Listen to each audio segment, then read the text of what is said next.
ആരോടും ഒന്നും ഒരു ഇതും പ്രതികരിക്കാത്ത ഒരു മകളാണ് എൻ്റെ മകള്. താലിമാല ആ ഭർത്താവിനോടുള്ള സ്നേഹം കൊണ്ട് മാത്രം അവൾ ഇട്ടിരുന്നത്. ഞങ്ങൾക്ക് നീതി വേണം.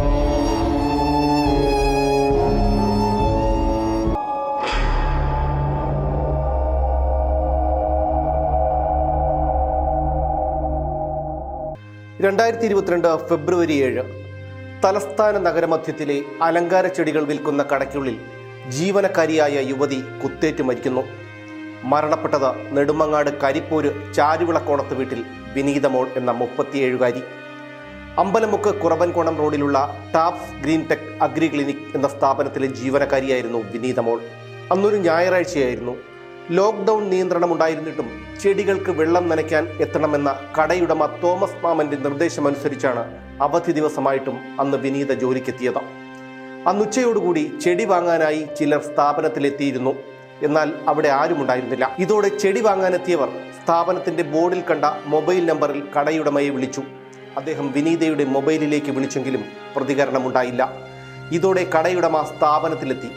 വാതിലുകളെല്ലാം തുറന്നുകിടന്ന കെട്ടിടത്തിൽ തിരച്ചിൽ നടത്തി. പക്ഷേ വിനീതയെ കണ്ടെത്താനായില്ല.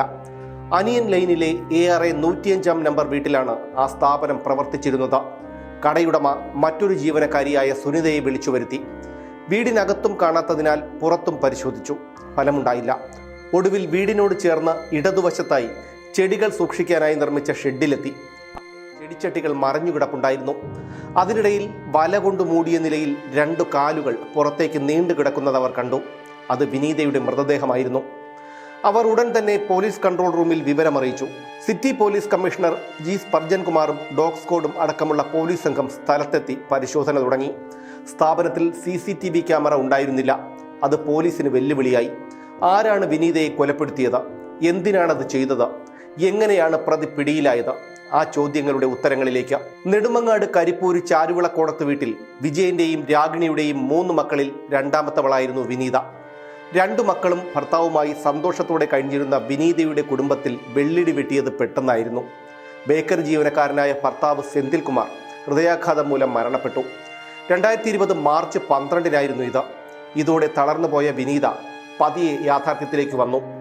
തനിക്കും മക്കൾക്കും ഇനി ആരുമില്ലെന്നും താൻ തന്നെ അവർക്ക് തണലാകണമെന്നുമുള്ള യാഥാർത്ഥ്യം അവൾ തിരിച്ചറിഞ്ഞു. അതോടെയാണ് അവൾ തുച്ഛമായ ശമ്പളമാണെങ്കിലും അമ്പലമുക്കിലെ സ്ഥാപനത്തിൽ ജോലിക്കെത്തിയത്. അവിടെ വെച്ചു തന്നെ തൻ്റെ ജീവൻ ഒടുങ്ങിത്തീരുമെന്ന് സ്വപ്നത്തിൽ പോലും ആ പാവം വിചാരിച്ചിട്ടുണ്ടാകില്ല. മകൾക്കെന്തോ അപകടം പറ്റിയെന്ന് ആരോ ഫോണിൽ വിളിച്ചറിയിച്ചതനുസരിച്ചാണ് വിനീതയുടെ അച്ഛൻ വിജയനും അമ്മ രാഗിണിയും 2 മക്കളെയും കൂട്ടി ഓട്ടോറിക്ഷയിൽ സംഭവ സ്ഥലത്തെത്തിയത്. വിനീതയുടെ മൃതദേഹം കിടന്ന ഇടത്തേക്ക് പോകാൻ പോലീസ് നിയന്ത്രണം ഏർപ്പെടുത്തിയിരുന്നു. അമ്മയ്ക്കെന്തോ അപകടം പിണഞ്ഞെന്ന് മനസ്സിലാക്കി അങ്ങോട്ടേക്ക് നോക്കി ദയനീയമായി കരയുന്ന വിനീതയുടെ പിഞ്ചുമക്കൾ കണ്ടുനിന്നവർക്ക് ഒരു തീരാനോവായി. അവരുടെ അച്ഛന് ഫോൺ വരികയും അവിടുന്ന് എന്താ സംഭവം എന്ന് ചോദിച്ചപ്പോഴത്തേക്കും ഇതേപോലെ വിനീത രക്തത്തിൽ കുളിച്ച് കിടക്കണമെന്ന് അറിയുകയും അങ്ങനെ എന്താണ് സംഭവം എന്നറിഞ്ഞ് ഞങ്ങൾ ഇവിടുന്ന് ഞാനും അവിടെ അച്ഛനും മക്കൾ 2 പേരും കൂടെ അവിടെ ഓട്ടോ വിളിച്ചാണ് ഞങ്ങൾ പോയത്. അവിടെ ചെന്ന് നോക്കുമ്പോൾ ഇങ്ങനെ കൊല ചെയ്യപ്പെട്ടതായിട്ട് ഞങ്ങൾ അറിയുന്നത്. അതുവരെ വീണതായിരിക്കും എന്ന് ഞങ്ങൾ വിചാരിക്കുന്നത്. അങ്ങനെ വിചാരിച്ചാണ് പോകുന്നത്. പിന്നെ മോള് പോയതിന് ശേഷം പിന്നെ പാർട്ടിക്കാർ, അതായത് CPM ഉം CPI 2 പേരാന്ന് തോന്നുന്നു, അവർ ചേർന്ന് ഞങ്ങൾക്ക് 3 സെൻറ്റ് സ്ഥലം വാങ്ങിച്ച് ഒരു വീട് വെച്ച് ഇനി മക്കൾക്ക് വേണ്ടിയിട്ട് വീട് വെച്ച് തന്നു. ആദ്യത്തെ വീട് ഒരു പഴയ വീടാണ്. ഞങ്ങൾക്ക് അത് അടച്ചുറപ്പ് പോരാ, വഴി സൗകര്യം കുറവായിരുന്നു. അങ്ങനെ അവരുടെ ഒരു നല്ല മനസ്സുകൊണ്ട് ഞങ്ങൾക്ക് 3 സെൻറ്റ് സ്ഥലം വാങ്ങിച്ചാണ് ഈ വീട് വെച്ച് തന്നത്. ഇപ്പം ഞങ്ങൾ ആ വീട്ടിലാണ് താമസിക്കുന്നത്.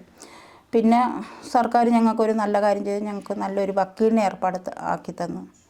നല്ലൊരു വക്കീലും കേസ് അദ്ദേഹത്തിൻ്റെ കഴിവ് കൊണ്ട് നല്ല വാദങ്ങളിപ്പോൾ തീർന്നെന്ന് സാറ് വിളിച്ച് പറഞ്ഞിരുന്നു. മറ്റുള്ളൊരു തരത്തിലൊരു ബുദ്ധിമുട്ടില്ല, നല്ല ഒരു വക്കീൽ സാറിനെ ഞങ്ങൾക്ക് കിട്ടി. പിന്നെ ഇങ്ങനെ ഇപ്പം മക്കളുടെ വിദ്യാഭ്യാസ കാര്യങ്ങളെല്ലാം വിനീതയുടെ അച്ഛൻ ജോലിക്ക് പോയി കഴിഞ്ഞാണ് ഞങ്ങൾക്കല്ലാതെ സാമ്പത്തികമായിട്ട് വേറെ തരത്തിലുള്ള യാതൊന്നുമില്ല. പിന്നെ ആരെങ്കിലും എന്തെങ്കിലും മനസ്സറിഞ്ഞ് ആരെങ്കിലും ഒരു ചെറിയ സഹായങ്ങൾ എന്തെങ്കിലും ചെയ്തിട്ടുണ്ടെങ്കിൽ അത് കുഞ്ഞുങ്ങളുടെ ആവശ്യങ്ങൾക്ക് വേണ്ടിയിട്ട് ഞങ്ങളെടുത്ത് ചിലവാക്കുന്ന. ബാക്കിയെല്ലാം മറ്റുള്ള എല്ലാ കാര്യങ്ങളും വിനീതയുടെ അച്ഛൻ ജോലിക്ക് പോയിട്ട് വന്നാണ് ഞങ്ങൾ. എന്താണെന്ന് വെച്ച് കഴിഞ്ഞാൽ എനിക്ക് ഏറ്റവും കൂടുതൽ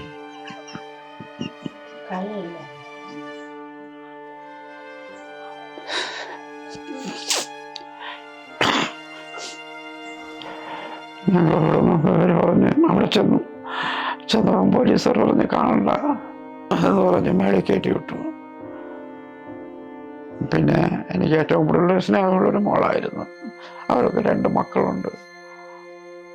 അവർക്കൊക്കെ വളർത്താൻ വേണ്ടി ഞാനിന്ന് എന്നെ കൊണ്ട് ഒട്ടും വയ്യാത്ത ഞാനൊരു സെക്യൂരിറ്റി പണിക്ക് പോയി അതുങ്ങൾക്ക് ഒരു അടുത്ത ആഹാരത്തിന് വേണ്ടി കഷ്ടപ്പെട്ടുകൊണ്ടിരിക്കുകയാണ്. ഇന്നും ഞങ്ങളുടെ കണ്ണീര് തീർന്നിട്ടില്ല. കഴുത്തിലുണ്ടായിരുന്ന 4.25 പവന്റെ സ്വർണ്ണമാല വിനീതയുടെ കഴുത്തിൽ കാണാനില്ലെന്ന് മാതാപിതാക്കൾ പോലീസിന് മൊഴി നൽകി. എന്നാൽ ചിട്ടി പിടിച്ച് ബാഗിൽ സൂക്ഷിച്ചിരുന്ന 25,000 രൂപയും സ്ഥാപനത്തിലെ പണവും മോഷണം പോയിരുന്നില്ല.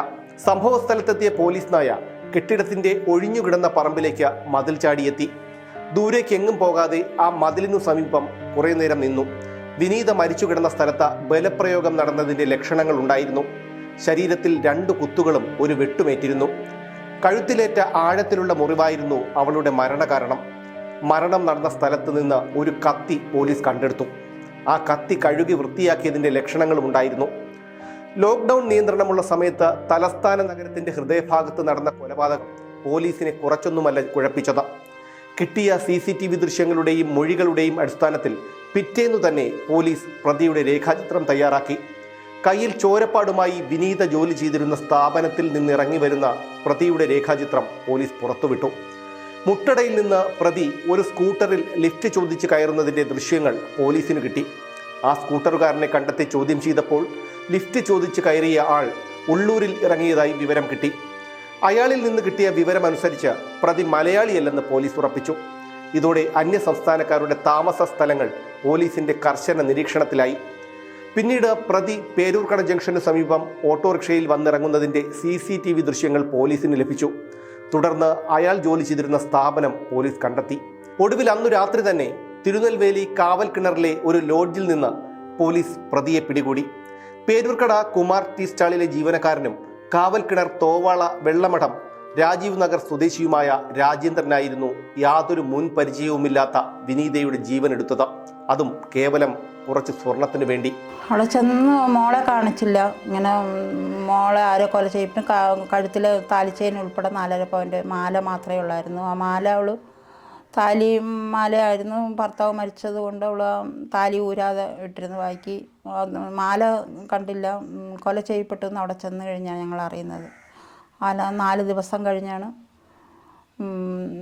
ഇന്നവരാണ് ഇന്ന കാരണമാണെന്ന് മാല മോഷ്ടിക്കാനാണ് ഇവിടെ കൊല ചെയ്തതെന്നുള്ളത് നമ്മൾ അറിയണത്. അന്നിരുന്ന പോലീസ് അസിസ്റ്റൻറ്റ് കമ്മീഷണർ സാറ് നമ്മുടെ വീട്ടിൽ വരികയും എവിടെ ഇരുന്നാലും അവനെ കണ്ടുപിടിക്കാനുള്ള എല്ലാം ഇത് ചെയ്തു തരാമെന്ന് വീട്ടിൽ വന്ന് ഞങ്ങളോട് 2 പേരോടും പറയും. അതിൻ്റെ ഇതനുസരിച്ച് എല്ലാ പോലീസ് ഉദ്യോഗസ്ഥന്മാരും ഈ ഒരു അവസരത്തിൽ ഞാൻ അവർക്ക് ഒരുപാട് നന്ദി പറയാണ്. കാരണം ഒരുപാട് പേര് ഈ കേസിൽ ഇടപെട്ട് അവരുടെ ഒരു കുടുംബത്തിലെ ആളായിട്ട് തന്നെ എൻ്റെ മോടെ കേസ് ഏറ്റെടുത്ത് എല്ലാവരും 4ൻ്റെ അന്ന് തന്നെ അവനെ പിടിച്ച് കൊണ്ടുവന്ന്. അങ്ങനെ ഞങ്ങളവിടെ ചെന്നാണ് അവന് പോലീസ് സ്റ്റേഷനിൽ മാല കാണിക്കാൻ അവിടുന്ന് കാവൽക്കിണറിൽ നിന്ന് അവർ മാല കൊണ്ടുവന്ന് അതിനെ കാണിക്കുകയും അവിടെ വെച്ചാണ് അവനെ പ്രതിയെ ഞങ്ങൾ കാണുന്നതും മാല കാണുന്നതും എല്ലാം. പിന്നെ അങ്ങനെ ഇപ്പം അവൻ ജയിലിലാണെന്ന് അറിയുന്നത് കോടതി പോയപ്പോൾ ഞാൻ 2-3 പ്രാവശ്യം അവനെ കണ്ടു.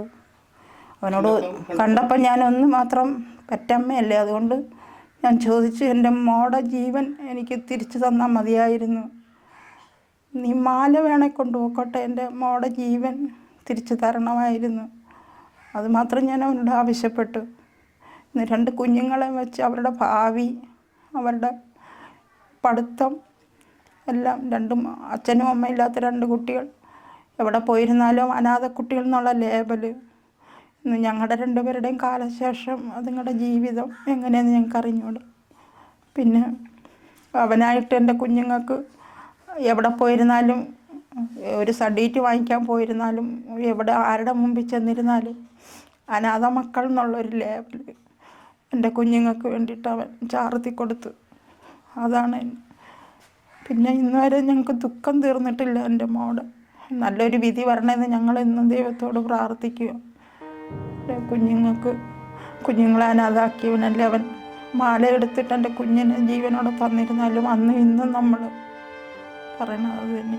സ്റ്റേഷനിലെത്തിച്ച പ്രതിയെ ചോദ്യം ചെയ്തതിൽ നിന്ന് കൊലപാതകം നടത്തിയത് കവർച്ചയ്ക്ക് വേണ്ടിയാണെന്ന് ഉറപ്പിച്ചു. മുട്ടടയ്ക്കടുത്തുള്ള ഒരു കുളത്തിൽ നിന്ന് സംഭവ സമയത്ത് ഇയാൾ ധരിച്ചിരുന്ന വസ്ത്രങ്ങൾ കണ്ടെടുത്ത പോലീസ് പിന്നീട് പ്രതിയുമായി തമിഴ്നാട്ടിലെത്തി തെളിവെടുപ്പ് നടത്തി. ആ തെളിവെടുപ്പിൽ ഒരു സ്വകാര്യ പണമിടപാട് സ്ഥാപനത്തിൽ പണയം വെച്ചിരുന്ന തൊണ്ടി മുതലായ സ്വർണ്ണമാല കണ്ടെടുത്തു. പ്രധാന തെളിവായ കൊലക്കത്തി കണ്ടെത്താൻ പോലീസ് തീവ്രമായി ശ്രമിച്ചെങ്കിലും കൊടും കുറ്റവാളിയായ രാജേന്ദ്രൻ അക്കാര്യത്തിൽ പോലീസിനെ വഴിതെറ്റിച്ചു. ഒടുവിൽ രാജേന്ദ്രൻ ജോലി ചെയ്തിരുന്ന പേരൂർക്കടയിലെ ചായക്കടയുടെ അടുക്കള ഭാഗത്ത് ഒളിപ്പിച്ച നിലയിൽ കൊലക്കത്തി പോലീസ് കണ്ടെത്തി. എന്നാൽ പോലീസ് ഞെട്ടിയത് മറ്റൊരു കാര്യം അറിഞ്ഞപ്പോഴാണ്. പ്രതിയായ രാജേന്ദ്രൻ 3 പേരെ കൊലപ്പെടുത്തിയ കേസിലെ പ്രതിയാണ് എന്നുള്ളതാണ് പോലീസിനെ ഞെട്ടിച്ചത്. കന്യാകുമാരി തോവാള വെള്ളമഠം സ്വദേശിയായ കസ്റ്റംസ് ഉദ്യോഗസ്ഥൻ സുബ്ബയ്യയെയും ഭാര്യ വാസന്തിയെയും 13-കാരിയായ മകൾ അഭിശ്രീയെയും കവർച്ചയ്ക്കിടയിൽ കൊലപ്പെടുത്തിയ കേസിലെ പ്രതിയായിരുന്നു രാജേന്ദ്രൻ. അന്ന് കൊല്ലപ്പെട്ടവരുടെ മൃതദേഹങ്ങൾ പോസ്റ്റ്മോർട്ടം ചെയ്ത ആശാരിപ്പള്ളം മെഡിക്കൽ കോളേജിലെ ഫോറൻസിക് വിദഗ്ധൻ ഡോക്ടർ രാജമുരുകൻ രാജേന്ദ്രനെതിരെ തിരുവനന്തപുരം 7ാം അഡീഷണൽ ജില്ലാ സെഷൻസ് കോടതിയിൽ മൊഴി നൽകി. വിനീതയെ കൊലപ്പെടുത്തിയതിന് സമാനമായ രീതിയിലാണ് തമിഴ്നാട്ടിലും ഇയാൾ കൊലപാതകങ്ങൾ നടത്തിയത് എന്ന നിർണായകമായ മൊഴിയാണ് ഡോക്ടർ രാജമുരുകൻ നൽകിയത്. ഇരകളുടെ ശബ്ദം പുറത്തു വരാതിരിക്കാനായി സ്വനപേടകത്തിന് മുറിവേൽപ്പിക്കുന്ന രീതിയാണ് പ്രതി അവലംബിക്കുന്നത്. അതുകൊണ്ടാണ് ലോക്ക്ഡൗൺ നിയന്ത്രണമുണ്ടായിട്ടും അവധി ദിവസമായ ഞായറാഴ്ചയായിട്ടും വിനീതയുടെ ശബ്ദം അയൽവാസികളാരും കേൾക്കാതിരുന്നത്. മുറിവിന്റെ ആഴവും ഉപയോഗിച്ച ആയുധവും ഒരേ തരത്തിലുള്ളതായിരുന്നു എന്നും ഇരയുടെ പിന്നിലൂടെ എത്തി കഴുത്തിൽ കത്തി കുത്തിയിറക്കി ആഴത്തിൽ മുറിവുണ്ടാക്കുന്നത് മരണകാരണമായി തീരുമെന്നും ഇത്തരത്തിലാണ് രാജേന്ദ്രൻ കൃത്യം നടത്തുന്നതെന്നും ഡോക്ടർ രാജമുരുകൻ മൊഴി നൽകി. കൊല്ലപ്പെട്ട സുബ്ബയ്യയെയും കുടുംബത്തെയും കൊലപ്പെടുത്തിയ അതേ പ്രതി തന്നെയാണ് വിനീതയെ കൊലപ്പെടുത്തിയ രാജേന്ദ്രൻ എന്ന സുബ്ബയ്യ കേസിൽ കോടതിയിൽ കുറ്റപത്രം സമർപ്പിച്ച തമിഴ്നാട് CBCID ഇൻസ്പെക്ടർ N പാർവതിയും മൊഴി നൽകി. പബ്ലിക് പ്രോസിക്യൂട്ടർ M സലാഹുദ്ദീനാണ് തമിഴ്നാട്ടിലെ പോലീസ് ഉദ്യോഗസ്ഥരെയും സുബ്ബയ്യ കേസിൽ പോസ്റ്റ്മോർട്ടം നടത്തിയ ഡോക്ടറെയും വിളിച്ചു വരുത്തണമെന്ന് കോടതിയോട് ആവശ്യപ്പെട്ടത്. പ്രതി നടത്തുന്ന കൊലപാതകത്തിന്റെ സമാനതകളും കൊല നടത്തുന്നത് സ്വർണം കവർച്ച ചെയ്യാനുമാണെന്ന് തെളിയിക്കാനായിരുന്നു ഇത്. അവന് 2 കുട്ടികളെയും ഞങ്ങളെ സംരക്ഷിക്കാൻ വേണ്ടി ഇറങ്ങി എൻ്റെ മോളെ കൊന്നവന് തൂക്കുകയറിയതിനെ കൊടുക്കണമെന്നുള്ള ആഗ്രഹമാണ് ഞങ്ങളുടെ ആഗ്രഹമല്ല. അവന് തൂക്കുകയറിയതിന് കൊടുക്കണം. അവൻ വേറെ 3-4 എണ്ണത്തിന് കൊന്നിട്ടുള്ളതാണ്. ഇനി അവൻ പുറത്തിറങ്ങിക്കഴിഞ്ഞാൽ ഇത് കൂട്ട് ആൾക്കാരെ കൊല്ലുകയുള്ളൂ. അതുകൊണ്ട് അവന് തൂക്കുകയറിയതിനെ കൊടുത്ത് അവനെ ഇല്ലാതാക്കണമെന്നുള്ള ആഗ്രഹക്കാരനാണ് ഞാൻ.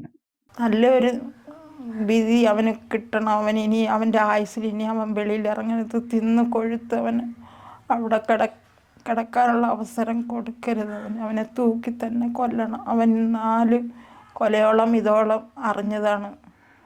വക്കീൽ സാറിൻ്റെ കഴിവ് കൊണ്ട് തമിഴ്നാട്ടിൽ നിന്ന് വരെയും കൊല ചെയ്ത ആൾക്കാരെ കൊണ്ടുവന്ന് ഇവിടുന്ന് സാക്ഷി പറയിപ്പിച്ചു അദ്ദേഹം. അപ്പം അവൻ്റെ തൂക്കുകയർ തന്നെ ഇനിയൊരു കുടുംബത്തിന് ഇങ്ങനെ വരരുത്. ഇനിയൊരു പെൺകുട്ടികളെ അവൻ കൊല്ലരുത്. എൻ്റെ മോള് മരിച്ചപ്പോൾ പലരും പറഞ്ഞു അവൾ 4.5 പവൻ്റെ മാല ഇട്ടുകൊണ്ട് അവൾ ആരെ കാണിക്കാൻ പോയതാണെന്ന്. പക്ഷെ ഒരിക്കലും അങ്ങനെയല്ല. അവൾ ഒരിക്കലും ആ താലിമാല ആ ഭർത്താവിനോടുള്ള സ്നേഹം കൊണ്ട് മാത്രം അവൾ ഇട്ടുന്നത്, അല്ലാതെ മറ്റൊരു തരത്തിൽ ആരെയും കാണിക്കാൻ അങ്ങനെയുള്ളൊരു കുട്ടിയല്ല. ആരോടും ഒന്നും ഒരു ഇതും പ്രതികരിക്കാത്ത ഒരു മകള് എൻ്റെ മകള്.